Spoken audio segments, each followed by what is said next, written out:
Good morning student. आज की class में न्यूक्लियोफाइल एंड इलेक्ट्रोफाइल के बारे में पढ़ते हैं। What is nucleophile?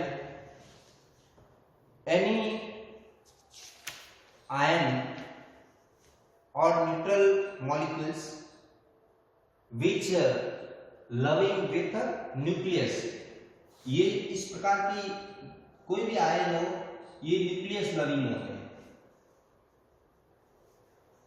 Nucleus loving से मीनिंग है न्यूक्लियस, जैसे कि एक अपन नॉर्मली मॉलिक्यूल्स का अगर किसी एटम का अगर डायग्राम बनाए तो ये सेंटर में क्या होता है, ये न्यूक्लियस होता है, न्यूक्लियस।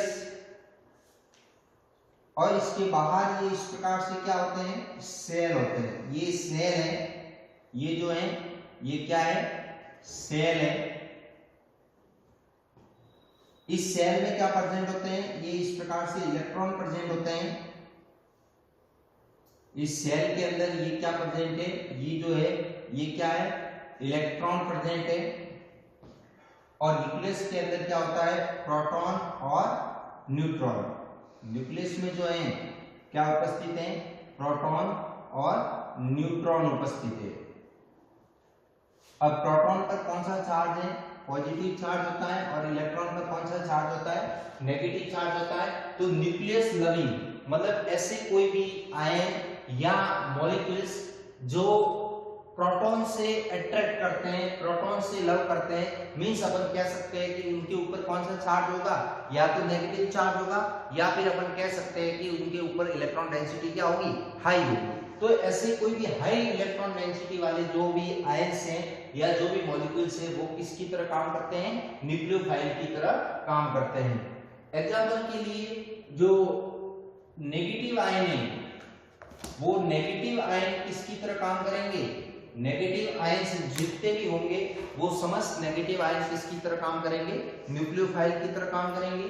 फॉर एग्जांपल के लिए मान लो कि ये Cn माइनस है, ये Cl माइनस है, ये Br माइनस है, ये I माइनस है, F माइनस है, ये CH3 माइनस है, ये CH3 CH2 माइनस है, ये RCOO माइनस है, ये मान लो कि ये है जैसे कि SH माइनस है, RO माइनस है, RS माइनस है।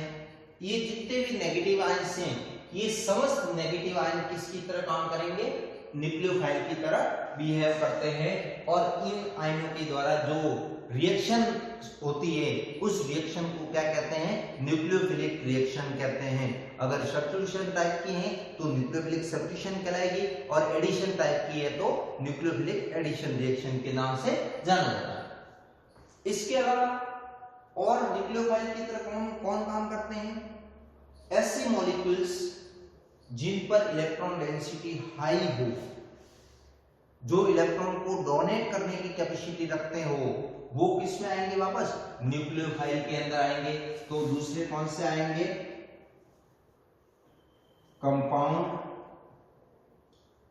विच हैव हाई डेंसिटी और long pair.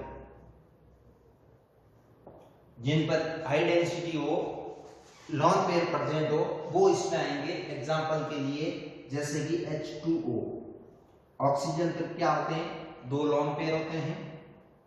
Alcohol ROH, oxygen पर क्या है, दो लॉन्ग पेयर होते हैं। ROR, ईथर, एग्जांपल के लिए RSH, थायोएल्कोहल, एग्जांपल के लिए RSR, थायोईथर। इसी तरह से जैसे कि एग्जांपल के लिए RNH2, primary amine R2NH, secondary amine R3N, tertiary amine. तो इन समस्त यौगिकों के अंदर क्या है, लोन पेयर प्रेजेंट है, और लोन पेयर प्रेजेंट होने की वजह से ये क्या करेंगे, इलेक्ट्रॉन को डोनेट करने की कैपेसिटी रखते हैं। मतलब कि ये भी किससे लव करेंगे, इस पॉजिटिव वाले से ही, न्यूक्लियस से, इसलिए इनको भी क्या कहते हैं, न्यूक्लियोफाइल। तो न्यूक्लियोफाइल के अंदर कौन कौन से आते हैं, एक तो all the negative ions act as nucleophile, और दूसरा the compound which have the lone pair on the central atom is act as nucleophile. वो भी किसकी तरह काम करते हैं, न्यूक्लियोफाइल की तरह काम करते हैं। अब देखो न्यूक्लियोफाइल का एक बिहेवियर होता है कि ये क्या करते हैं, इसमें इलेक्ट्रॉन डोनेटिंग नेचर होता है, इलेक्ट्रॉन डोनेटिंग नेचर होता है, और इलेक्ट्रॉन डोनेटिंग नेचर होने के कारण ये लुईस बेस की तरह काम करते हैं। ये समस्त जो हैं वो लुईस बेस की तरह काम करेंगे, मतलब इलेक्ट्रॉन दाता की तरह बिहेव करते हैं। अब देखो ये जो जितने भी न्यूक्लियोफाइल हैं उनके ऊपर अगर कोई एक्स्ट्रा सब्स्टिट्यूट लगा दे तो उसकी जो रिएक्टिविटी है उसमें क्या परिवर्तन आता है, या उसकी जो स्ट्रेंथ है उसमें क्या परिवर्तन आता है, वो अगर देखें तो इफेक्ट ऑफ सब्स्टिट्यूएंट। अब जैसे कि हेलोजन की बात करें अपन, जैसे कि एक है Cl माइनस, एक है Br माइनस, और एक है I माइनस। इसमें से हाई न्यूक्लियोफिलिसिटी किसमें होती है, मतलब कौन सा न्यूक्लियोफाइल जो है वो अधिक डेंसिटी वाला होता है, या फिर वो कह सकते हैं कि रिएक्टिविटी हाई किसकी होगी, तो जिसके ऊपर इलेक्ट्रॉन डेंसिटी जितनी ज्यादा होगी इसका मतलब वो उसकी न्यूक्लियोफिलिसिटी भी उतनी ही अधिक होगी। अब आपको पता ही है कि सबसे अधिक इलेक्ट्रोनेगेटिविटी किसकी होती है, Cl की होती है तीनों की तुलना में, कंपैरिजन में।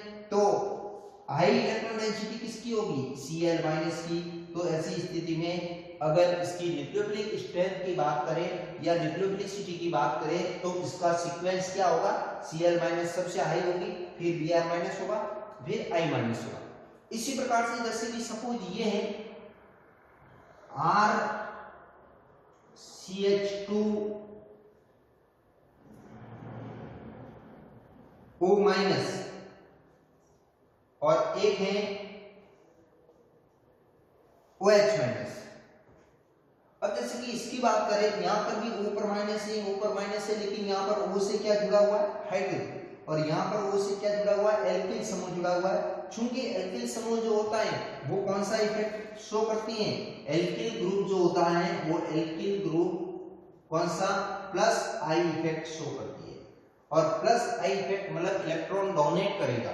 और ऐसी स्थिति में ये जो आ रहे हैं ये एल्किल किसको इलेक्ट्रॉन देगा, इस CH2 को देगा, CH2 किसको इलेक्ट्रॉन देंगे, O को देंगे। ऐसी स्थिति में O पर इलेक्ट्रॉन डेंसिटी क्या हो जाएगी, बहुत अधिक हो जाएगी, जिससे इसकी रिएक्टिविटी में भी क्या हो जाती है, वृद्धि हो जाती है। तो इस प्रकार से अगर इन दोनों की बात की जाए तो ये जो एल्कोक्साइड आयन है, इस एल्कोक्साइड आयन की रिएक्टिविटी न्यूक्लियोफिलिसिटी जो होती है हाइड्रोक्साइड आयन के कंपैरिजन में क्या होती है, अधिक होती है। तो इस प्रकार से न्यूक्लियोफाइल को अपन एक्सप्लेन कर सकते हैं।